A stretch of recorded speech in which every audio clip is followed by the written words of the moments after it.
अपने पिता की तरह ही आर.डी. बर्मन को किशोर कुमार की आवाज पर बहुत विश्वास था और इसीलिए हम कह सकते हैं कि मेल सिंगर्स में अपने जीवन काल का सर्वोत्तम अगर किसी को सौंपा है आर.डी. बर्मन ने तो वो किशोर कुमार है। किशोर कुमार इस हीरे के अंदर कितना प्रकाश है, कितना उनके अंदर हुनर है, ये इतनी खूबी से बर्मन फैमिली समझ चुकी थी कि कुछ गाने तो मैं ऐसा मानता हूं कि उन्होंने उस आवाज को ध्यान में रखकर ही बनाए होंगे, वरना इस तरह के एटीट्यूड वाले गाने जो किशोर कुमार ने, जिसे कह सकते हैं कि लोकप्रियता के शिखर पर जाके रख दिए, ये सोच ही किशोर कुमार की आवाज से होती है, ऐसा मुझे लगता है। और इसीलिए ये कॉम्बिनेशन आर.डी. बर्मन, किशोर कुमार एंड उसमें भी अगर गुलजार साहब आ जाए तो और भी सोने पे सुहागा हो जाता है। सुना गया है, यानी कि संख्याएं ये बताती है कि आर.डी. बर्मन ने 292 हिंदी फिल्मों को संगीत दिया, जिसमें से 223 फिल्मों में किशोर कुमार की आवाज़ का इस्तेमाल किया और 558 गीत उनसे गवाए। तो यानी 70% फिल्मों में किशोर कुमार है, ऐसा हम कह सकते हैं, क्योंकि 87 में किशोर कुमार चले गए, उसके बाद 94 में आर.डी. बर्मन साहब चले गए। फिर भी हम अगर काउंटिंग करें प्रॉपरली तो 70% फिल्मों में है किशोर कुमार साहब आर.डी. बर्मन के। ये इस बात का सबूत देते हैं कि किशोर कुमार की आवाज़ पर उन्हें कितना विश्वास था। तो किशोर कुमार बोलने के बाद और गुलजार आर.डी. बर्मन बोलने के बाद यहाँ पर यकीनन एक और गायक कलाकार का जिक्र होता है जिनके नाम के आजकल बहुत चर्चे हैं। Yes, please welcome with big hand Alok Katdare आपके लिए यहाँ इस महफिल खास में किशोर कुमार के लाजवाब अंदाज में। फिल्म का नाम है गोलमाल।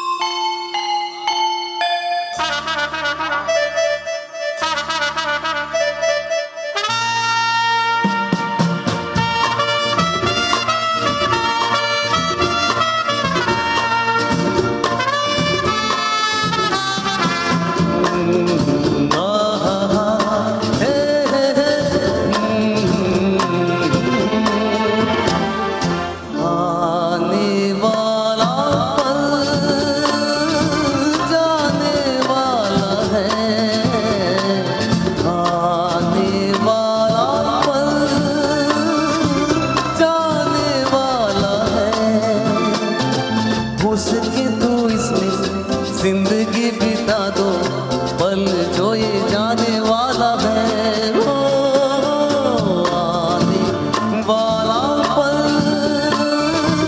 जाने वाला है। हो सके तो इसमें जिंदगी बिता दो पल जो ये जाने वाला है।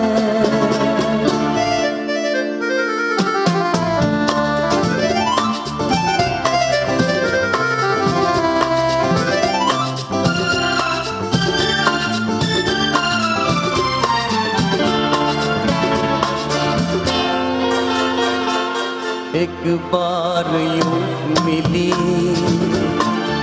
मासूम सी गली, एक बार यूं मिली मासूम सी गली, ओ खिलते हुए कहा खुशबाश में चली, देखा तो यही है ढूंढा तो नहीं है पल जो ये जाने वाला है, ओ आने वाला पल जाने वाला है।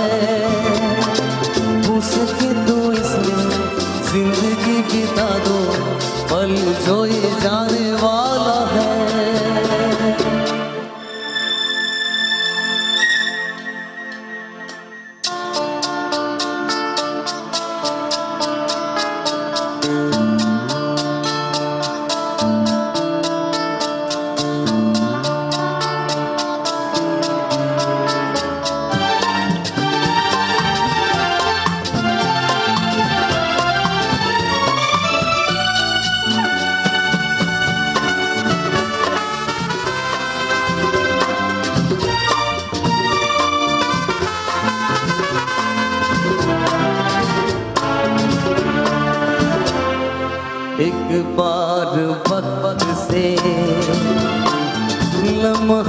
गिरा कहीं एक बार वक्त से, लम्हा गिरा कहीं ओ दास्तां मिली, लम्हा कहीं नहीं, थोड़ा सा हंसा के थोड़ा सा रुला के, पल जो ये जाने वाला है, वाला पल जाने वाला है। हो सके तो इसमें जिंदगी बिता दो, पल जो ये जाने वाला है, आने वाला पल जाने वाला है, आने वाला पल जाने वाला है।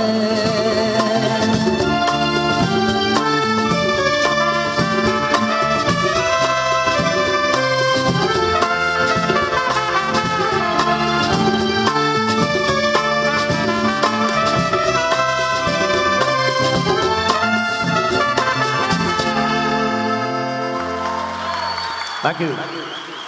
शुक्रिया, बहुत बहुत शुक्रिया। एक दिन एक चतुर इंसान ने R.D. बर्मन से एक सवाल पूछा कि पंचमदा, आपके संगीत में लता जी और आशा जी इन दोनों ने लाजवाब और बहुत सारे गीत गाए हैं, तो उन दोनों की आवाज़ के बारे में आप क्या कहना चाहेंगे? R.D. बर्मन जान गए कि यार ये तुलना के बारे में पूछ रहा है, और उसी वक्त उन्होंने उनसे एक खास जवाब दिया। कहने लगे, अगर आप तुलना की बात कर रहे हो तो ये तुलना हो नहीं सकती, लेकिन क्रिकेट की भाषा में मैं ज़रूर इसका जवाब देना चाहूँगा। क्रिकेट की भाषा में मैं लता मंगेशकर की आवाज़ को डॉन ब्रैडमन के नाम से पुकारता हूँ, तो आशा भोसले भी गैरी सोबर्स से कम नहीं है। मैं विविधताओं के पीछे भागने वाला संगीतकार रहा हूँ, हमेशा विविधता मेरे दिमाग में दौड़ती रही है, और यही कारण है कि अपने जीवन काल में ज़्यादातर रचनाएं जो है वो आशा जी ने मेरे संगीत में गाई है। यहाँ पर भी विविधताओं को साबित करते हुए, आशा जी की आवाज़ का इस्तेमाल करते हुए मैंने अपने जॉनर को भी बहुत बार लोगों के सामने लाया है। उनकी आवाज़ के साथ मिलकर जब मेरी कल्पना ज़माने के सामने आई है, तो कभी कभी मुझे और आशा जी दोनों को ये ताज्जुब हुआ है कि यार ये कैसे क्या अपने हाथ से हो गया है ना। इतनी खूबसूरती से, इतनी कल्पकता से आशा जी ने मेरा साथ निभाया है कि मेरी विविधता ज़माने के सामने आ ही गई। जो गीत अभी यहाँ पर आपके लिए पेश किया जा रहा है, ये एक ऐसा स्टेटमेंट है कि इसमें फटक से तान आती है, फटक से ठहराव आ जाता है, फिर वो ताल के साथ में खेलता है, फिर उसमें बहुत कुछ है। मैं एक्सप्लेन नहीं करूँगा, आप अनुभव कीजिए। Please welcome with big hand, जोरदार तालियों से स्वागत करें प्लेबैक सिंगर शैलजा सुब्रमण्यम। आपके सामने इस फैंटास्टिक गीत को पेश करने के लिए है तैयार। खूबसूरत है, फिल्म का नाम गुलजार साहब है, इसके गीतकार और वो भी है क्या, अशोक कुमार? हाँ, yes.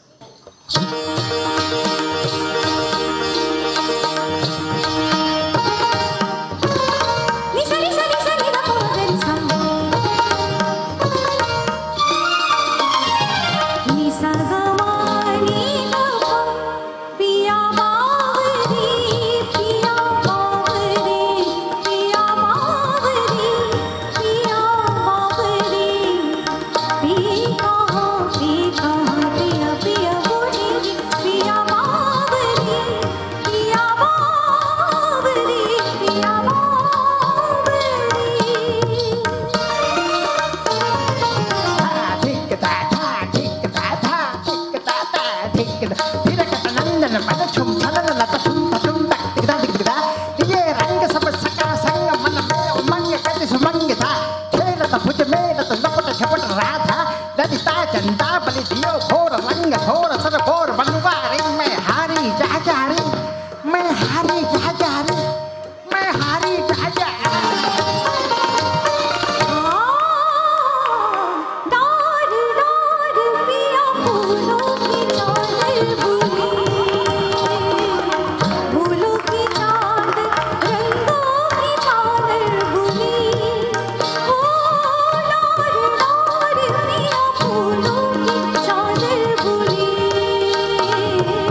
क्या बात है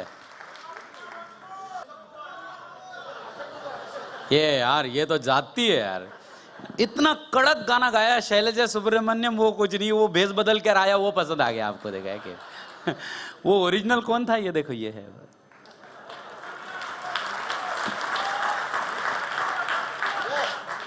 विजय जी के लिए जोरदार ताली हो जाए आप सबकी, क्या बात है सर। ऐसे ही कई सारे बेहतरीन अंदाज आज की इस महफिल में हैं। वैसे देखा जाए तो जितने गाने चुने गए हैं शाह फाउंडेशन और कैनवास इवेंट्स की ओर से, उतने भी होना बड़े मुश्किल है। करीबन 30 गाने इस महफिल में हम गा रहे हैं, और उसमें भी एक गाना 2 बार आपके सामने अगर पेश किया गया तो शायद 2 कैंसिल हो जाएंगे। कितना नुकसान हो जाएगा यार, मुंबई वाले नुकसान सहन नहीं करते, मेरे को मालूम है। ठीक है, एक बार जोरदार तालियां हो जाए इस प्रेजेंटेशन के लिए। और अगले गीत की ओर मुड़ते हैं ये कहते हुए, किसी ने गुलजार साहब से पूछा, गुलजार साहब आपके हिंदुस्तान में गाना कैसे बनता है, कैसे लोगों के दिलों में रहता है, क्या उसकी अहमियत होती है, जरा विस्तार में बताइए ना हमको, आपके हिंदुस्तान में गाने कैसे होते हैं। गुलजार साहब अपनी अंदाज के धनी हैं, उन्होंने बहुत प्यारा जवाब दिया। कहने लगे, एक मूड, एक कैफियत गीत का आईना होता है। कुछ सही से लफ्ज जड़ दो, मौजों से धुन की लकीरें खींच दो, तो नगमा सांस लेने लगता है, जिंदा हो जाता है। बस इतनी सी जान होती है एक गाने की, एक लम्हे के जितनी। बस इतनी सी जान होती है एक गाने की, एक लम्हे के जितनी। लेकिन हाँ, कुछ लम्हे बरसों जिंदा रहते हैं। गीत कभी बूढ़े नहीं होते, उनके चेहरों पर झुर्रियां नहीं गिरती, वो चलते रहते हैं, बढ़ते रहते हैं। सुनने वालों की ही उम्र बदल जाती है, सुनने वालों की उम्र बदल जाती है, तो वो कहते हैं, हाँ वो उस पहाड़ का टीला जब बादलों से ढक जाया करता था, तो एक आवाज सुनाई देती थी, एक गीत हमें याद आता था। ऐसा होता है गाना हिंदुस्तान में। आइए स्वागत करें आप सबकी जोरदार तालियों के साथ मिष्टू जी और उनके साथ आलोक काटदरेगा, जो गा रहे हैं एक ऐसी फिल्म से गाना, किशोर कुमार और लता मंगेशकर का गाया हुआ, गुलजार साहब का लिखा हुआ, कि नाम सुनते ही आपकी फिर एक बार बजेगी ताली, क्योंकि फिल्म का नाम है आंधी।